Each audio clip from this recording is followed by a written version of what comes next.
नमस्कार मित्रांनो, तू ही रे माझा मित्र या मालिकेच्या आजच्या भागात आपल्याला असं बघायला मिळतंय. ईश्वरी किचन मध्ये अर्णवसाठी कॉफी करत असते आणि राकेश तिच्या समोर बरोबर बसलेला असतो. तो तिला टक लावून बघत असतो. राकेश मनात म्हणतो, ईश्वरी फक्त एक चान्स हवाय तुला आपलंसं करण्यासाठी. ईश्वरी अविनाशला चहा द्यायला जाते. राकेश किचन मध्ये येतो आणि तो चहामध्ये काहीतरी औषध टाकतो. राकेश मनात म्हणतो, कॉफी अर्णवची आणि चहा ईश्वरीचा. आता ईश्वरी हा चहा घेईल आणि ती एकदम खाली कोसळेल. ती पडायला जाईल आणि मी तिला सावरेल. त्यानंतर ईश्वरी, तू फक्त माझीच. तेवढ्यात तिथे ईश्वरी येते. ईश्वरी विचारते, तुम्ही इथे काय करताय? राकेश म्हणतो, ग विचार करत होतो, फक्त तुझा विचार. म्हटलं इकडे यावं, तू काहीतरी करत असशील, तुझ्याशी बोलावं. तेवढाच आपल्या दोघांना एकांत मिळेल ना. आणि ईश्वरी, जरा माझ्याकडे प्रेमाने बघ ना. अगं तेवढाच माझा दिवस चांगला जाईल. ईश्वरी म्हणते, निघा इथून. राकेश एक बिस्किट उचलतो आणि तिथेच डायनिंग टेबलवरती बसून तो बिस्किट खात बसतो. त्याचं सगळं लक्ष ईश्वरीकडे असतं. ईश्वरी चहा कॉफी घेऊन वर जात असते आणि तेवढे तिथे अर्णव येतो. ईश्वरी म्हणते, बघा मी तुमच्यासाठी कॉफी बनवली आणि माझ्यासाठी चहा. अर्णव म्हणतो, मी सिंदर, मी कॉफी ब्लॅक कॉफी घेतो, ही अशी नाही घेत. ईश्वरी म्हणते, खाल्ली माती, मी दुसरी बनवून आणते. अर्णव म्हणतो, नको, तू इतक्या प्रेमाने बनवली ना, मग मी घेतो कॉफी. ईश्वरी अर्णव चहा कॉफी घेत असतात आणि अर्णवचं लक्ष समोर राकेशकडे जातं. ईश्वरी चहा घेत असते आणि राकेश तिच्याकडे बघत असतो. अर्णवला इथेच डाऊट वाटतो. अर्णव ईश्वरीला थांबवतो, तिला काही चहा घेऊ देत नाही. ईश्वरी विचारते, काय झालंय? अर्णव म्हणतो, हा चहा जीजू घेतील. अर्णव ईश्वरी तो चहा घेऊन राकेशकडे येतात. अर्णव राकेशला चहा देतो आणि म्हणतो, जीजू चहा तुमच्यासाठी. राकेश म्हणतो, नकोय मला. अर्णव म्हणतो, प्रेमाने सांगतोय, घे आता. राकेश म्हणतो, मी पण प्रेमाने सांगतोय, मला नकोय. ईश्वरी विचारते, सर नेमकं काय झालं तरी काय? राकेश म्हणतो, अर्णव म्हणतो, मिस सिंदूर याने चहामध्ये काहीतरी मिसळले. राकेश ताडकन उभा राहतो आणि राकेश म्हणतो, वा अर्णव, मानलं तुला. अरे तू तरी ते नव्हतास ना, तू वर होतास ना, मग तुला कसं काय कळलं? अर्णव म्हणतो, मी कुठेही असलो ना तरी माझं लक्ष तुझ्यावरच आहे. राकेश म्हणतो, छे यार अर्णव, हिला पण सगळं कळलं. सगळा प्लॅन फेल गेला माझा. पण अर्णव, एका गोष्टीचं बरं वाटतंय, साधा चहा पिताना पण हिला भीती वाटणार आहे, माझी भीती वाटणार. राकेश हसतच तिथून निघून जातो. ईश्वरी खूपच पॅनिक झालेली असते. ईश्वरी म्हणते, काय करायचं ह्याचं? अर्णव म्हणतो, मी सिंदूर, तू काहीच काळजी करू नको, मी आहे इथे. आता जा, 2 मस्तपैकी अद्रक टाकून चहा बनव. आता मी पण तुझ्यासोबत चहाच घेणार आहे. ईश्वरी चहा बनवायला जाते. तर थोड्या वेळाने अर्णव ईश्वरी दोघे मिळून चहा बनवतात. अर्णव ईश्वरीला विचारतो, या चहामध्ये दूध टाकू का आधी? पाणी टाकलंय ना, मग आता दूध टाकलं की छान होईल. ईश्वरी म्हणते, थांबा मी टाकते. 2 मिनिटं थांबा. ईश्वरीला आईचा फोन म्हणते. ईश्वरी म्हणते, आई मी कामात आहे, मी नंतर फोन करते. ईश्वरी फोनवर बोलत असताना अर्णव चहामध्ये दूध टाकतो आणि ईश्वरी फोन बाजूला ठेवते आणि ती कट करायचा विसरते. ईश्वरी मोठ्याने ओरडते आणि म्हणते, का केलं सर तुम्ही असं? अहो गोष्टी बिघडतात ना अशाने. अर्णव म्हणतो, इट्स ओके, त्याला काय फरक पडतोय? अर्णव ईश्वरी दोघं भांडत असतात आणि आई हे सगळं काही ऐकत असते.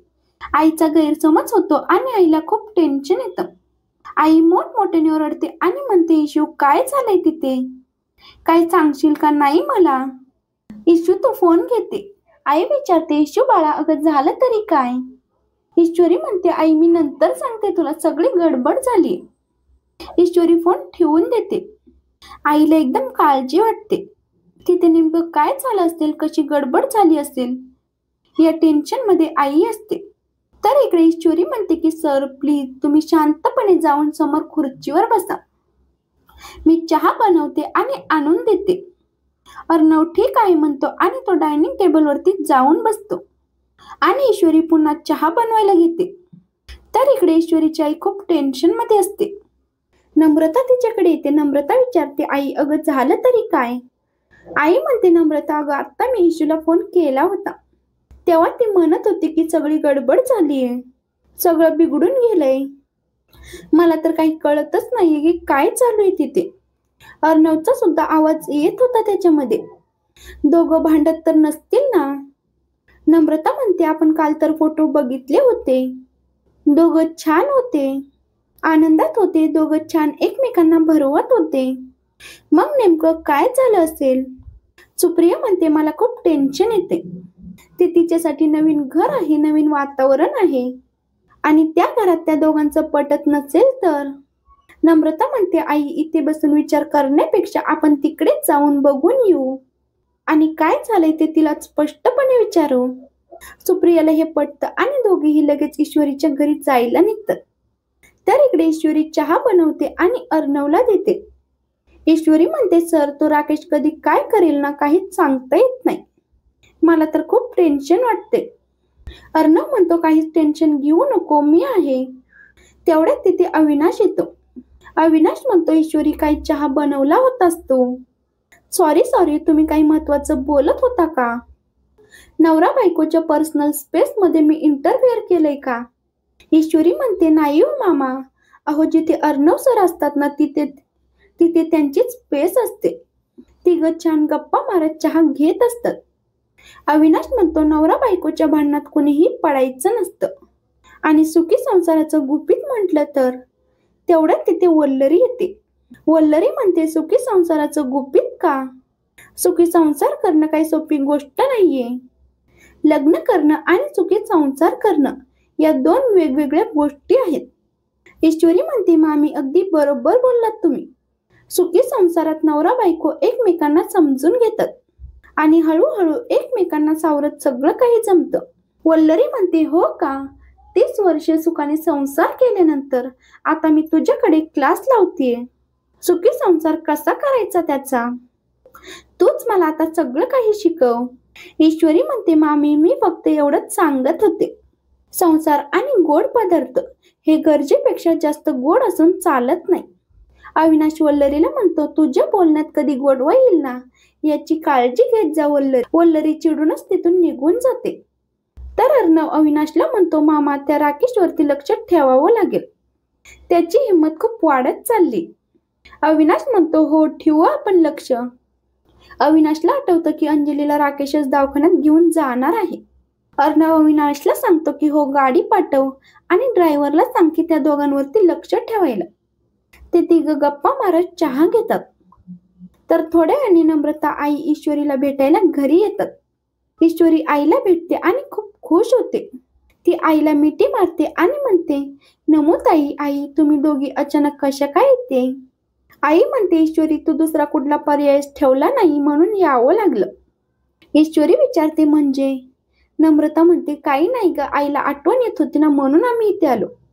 ईश्वरी म्हणते, आई अगं आपण सकाळी बोललो तेव्हा तू तर काही सांगितलं नाहीस येणार आहे म्हणून.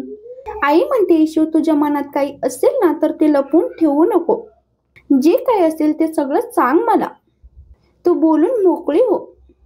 काही झालंय का तुझ्या आयुष्यामध्ये? ईश्वरी म्हणते, आई काय बोलतेस, कशाबद्दल बोलतेस तू? नम्रता म्हणते, ईशू काही प्रॉब्लेम असेल ना तर तू मन मोकळेपणाने सांग. ईश्वरी म्हणते, काय चाललंय तुमच्या दोघींचं, काय बोलताय, मला काहीच कळत नाहीये. तर इकडे बाहेर राकेश अंजलीला घेऊन घरी येतो. राकेश अंजलीची काळजी घेण्याचं नाटक दाखवतो आणि अर्णवचं तोंड भरून कौतुक करतो. राकेश अंजलीला घरात जायला सांगतो आणि फाईल वगैरे घेऊन स्वतः मागून येणार असतो. अंजली गेल्यानंतर राकेश मनात म्हणतो, अगं अंजली, इथे परत येण्याची घाई तर मला होतीच, म्हणून मी आलो घाईघाईने येते. राकेश विचार करत असतो आणि आपला आजचा भाग इथेच संपतो. तर पुढील भागात आपल्याला असं बघायला मिळतंय, अंजली आतमध्ये येते आणि ईश्वरीची आई नम्रताला भेटते. सुप्रिया विचारते, अंजली ताई हॉस्पिटलमध्ये एकट्याच गेल्या होत्या का? आई ईश्वरीला म्हणते, ईश्वरी अगं त्यांच्यासोबत जायचं होतं ना. अंजली म्हणते, नाही मी एकटी नव्हते गेले, माझ्यासोबत माझे मिस्टर राजेश होते. अरे हो, तुमची आणि राजेशची भेटच नाही ना. आता माझे मिस्टर आतमध्ये येतील, तुमची आणि त्यांची भेट होईल. तर इकडे ईश्वरी खूपच घाबरलेली असते. राकेश सुप्रिया समोर येऊ नये असं तिला मनापासून वाटत असतं. आणि तेवढ्यात तिथे राजेश येतो. राकेश आपल्या तोंडासमोरचे फुगे बाजूला करतो आणि समोर स्माईल करत बघतो. नम्रता सुप्रिया यांना एकदम धक्का बसतो. राजेश हा आपल्याला इतक्या दिवसापासून फसवतोय, एवढी मोठी गोष्ट त्यांच्या लक्षात येते आणि ते घाबरूनच ईश्वरीकडे बघतात. ईश्वरी त्यांना इशारा करते आणि शांत राहायला सांगते, गप्प राहायला सांगते.